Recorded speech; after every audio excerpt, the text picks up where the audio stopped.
क या शब्दाचा अर्थ कष्ट करा, काम करा, कर्तव्य करा. म्हणून क पासून सुरुवात आहे. काम करा आणि मग खा. ख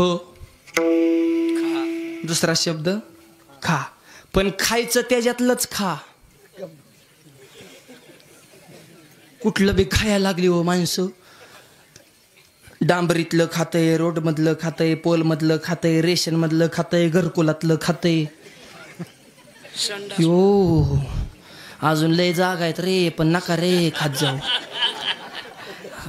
खायचं त्याच्यातलंच खा. नाही खरं सांगू का, आयुष्यामध्ये कशातलं खा, पण 3 गोष्टीतलं खाऊ नका. देवाचं, गावाचं आणि भावाचं कधी खाऊ नका. गावाचं खाऊ नका, देवाचं कधी खाऊ नका, आणि भावाचं कधी खाऊ नका. आणि मग बाकी काय खायचंय ते खा. म्हणून आधी कष्ट करा म्हणून क, आणि मग खा म्हणून ख. पण मोठं व्हायचं असेल तर गर्व येऊन देऊ नका. ग क ख ग.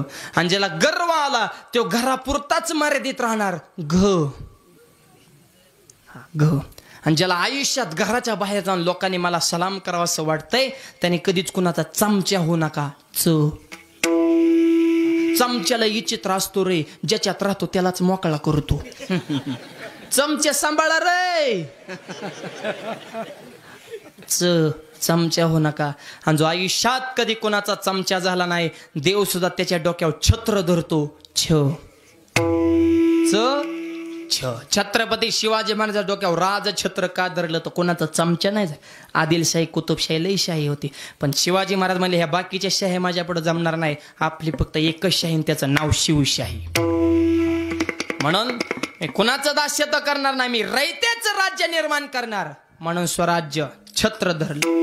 आणि ज्याला वाटतंय आपल्या डोक्यावर देवाने छत्र धरावं, त्याने कधीच कोणावर जळू नका.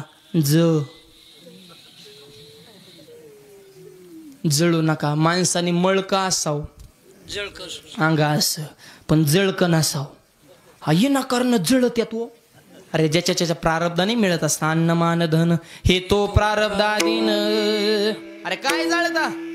मन मोठं ठेवा समुद्रासारख्या विशाल. जळू नका. सगळे आपलीच माणसे. दुसऱ्याच्या सुखात सुख माना, दुसऱ्याच्या दुःखात दुःख माना. आयुष्यात कधी कुणावर जळू नका. जो आयुष्यात कधी कुणावर जळाला नाही, देव सुद्धा त्याची झाडाझडती होऊन देत नाही. झ. आयुष्यामध्ये टकाटक राहा. ट. मुद्द्यावर ठाम राहा. ठ. संकटाला डगमगू नका. ड. आणि मोठं झाल्यावर ढगात जाऊ नका. ढ. प्रत्येक क्षेत्रात तरवेज व्हा. तो तरवेज व्हायचा असेल तर थकू नका. थ. यश मिळन, पण जरा दम धरा. द. आणि दम निर्माण करण्यासाठी जरा धाडशी व्हा. थ. आणि जीवनात नीती टिकवा. न. आणि मोठं व्हायचंय तर पाय जमनीव ठेवा. प. कधीच कुणाला फसवू नका. फ. ही नकाराम बडबड करू नका. ब. भक्त व्हा. ब. आणि माणुसकी टिकवा. म. आता अख्खी बाराकडे सांगा, मी काय उक्ती घेतली का? ना तुम्हाला सगळं आयतच कसं पाहिजे बरं? जावा तुम्ही कवा डोके लावीत जावा ना. घरी गेल्यावर जरा पुस्तकं चाळीत जावा ना. मग बाकीचे डोकं तुम्ही लावा. आणि मग शेवट तुम्हाला ज्ञान प्राप्त होईल. म्हणून शेवट काय? न्य. सुरुवात क. कष्ट करा विठ्ठल.